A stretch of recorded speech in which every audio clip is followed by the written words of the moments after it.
What is going on, guys? This is Midget's Camera bringing you episode 4 of The Walking Dead The Game Reviews.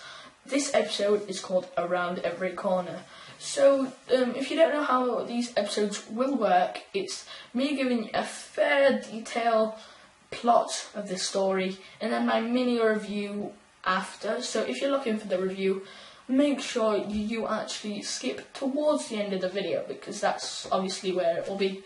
So anyway, getting into the plot, the group is walking past the church in Savannah, as I was talking about in the last couple of bits in my last video, and a church bell rings, and at that moment Lee looks up to the church bell and he sees a mysterious figure running down the bell, down the church, and then a whole horde of zombies attacks, and it leaves the group pinned down in this little area, and Ben and Clementine have actually pinned across a wall, and Lee shouts to Ben to help, but he ran away, and Clementine's really scared, but Chuck manages to stop the zombies and kill them off, and you and your group run away, and Chuck says he'll catch up to you later. So you and your group hide in the backyard of the mansion, of a random mansion, and you need to do a set of, like, it takes a while for your group to get in.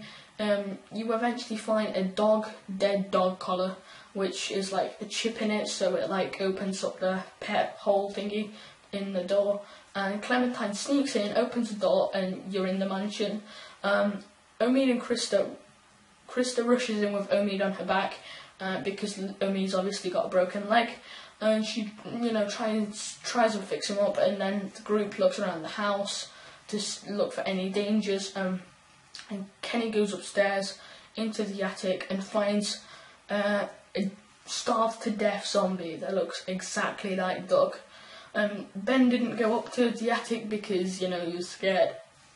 Pardon me.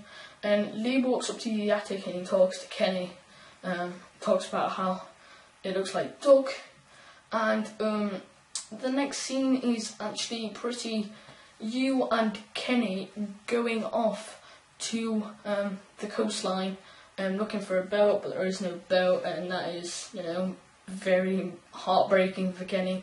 And you look around the coastline and you see parkour guy or girl, whatever, and you try and ambush him or her, and with the parkour skills him or her have got, she manages to knock down Lee and is just about to kill him as Clementine comes out of nowhere and stops him or her, and then he takes off the hood and asks, it's a her by the way now, her name's Molly, and she asks where they're from, since they're not from Crawford, and they don't know what Crawford is, and he said, we're not from Crawford, and she says, I know, because children aren't allowed, because Crawford is survival of the fittest, just like Woodbury, maybe not exactly like Woodbury in the TV series, but never mind.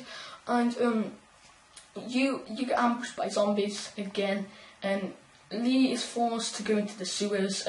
Clementine and Kenny go with Molly to their mansion, and Molly chucks a pickaxe straight to Lee, so you go underground, you do a set of challenges underground, like fixing pipes, and then you see Chuck's intestines ripped out. You see Chuck, you're trying to climb up a broken ladder for some reason, but you fall down, you see a secret entrance in the wall, and you go into the wall and you see a blooming cancer survival group, and the leader, Vernon, he leads you back to your mansion through the sewage system and makes a plan with your group about ambushing Crawford, and you do so, all of you, and you get some fuel, you get medicine, and sorry if I'm rushing this, and you get a car battery, and you go back home, and you find that Omid has fully recovered, and I didn't. When you go back home, Ben trips on the stairs, and you get the option to drop him, or pick him up, and if you drop him, that's the better option because Kenny doesn't die straight after. And then you go back home, Omid's fully recovered, and you look for Clementine, who's hiding in the garage, and luckily for her and the group, she's found a boat car battery is for, but the belt only holds a certain number of people, so you need to drop some people. And you go and talk to Clementine that she will no longer. You're not going to find her parents, of course, because you know the boat's right there. You got to leave, and you put a walkie-talkie because she starts crying. You put a walkie-talkie and fall asleep, and when you wake up, she's missing, and that is devastating for the player and for Lee, of course. And exactly at that moment, I was like in the game when I was playing it, and when you wake up, the boat is also gone. So you're like, Vernon. And you look outside and you see Clementine's hat, and you go to the nearby boxes and you see that a walker pops out and bites you right there, and you get to either the group comes out, the rest of the group, and you either show your bite or conceal your bite and don't show it. And the best option for everyone, I guess, is to show your bite, and then the group's loyalty will reflect and tell you, and you tell the group that Clementine is missing, you need to find her, and then the loyalty and faithfulness of your group will occur, and they will all tell you, I'm pretty sure, that they're coming with you to find Clementine. And the next scene is you in the cancer survival place, underground in a sewage system, and they're all gone, everything's gone, so you pick up your walkie-talkie and you go, Vernon, you mad, beep.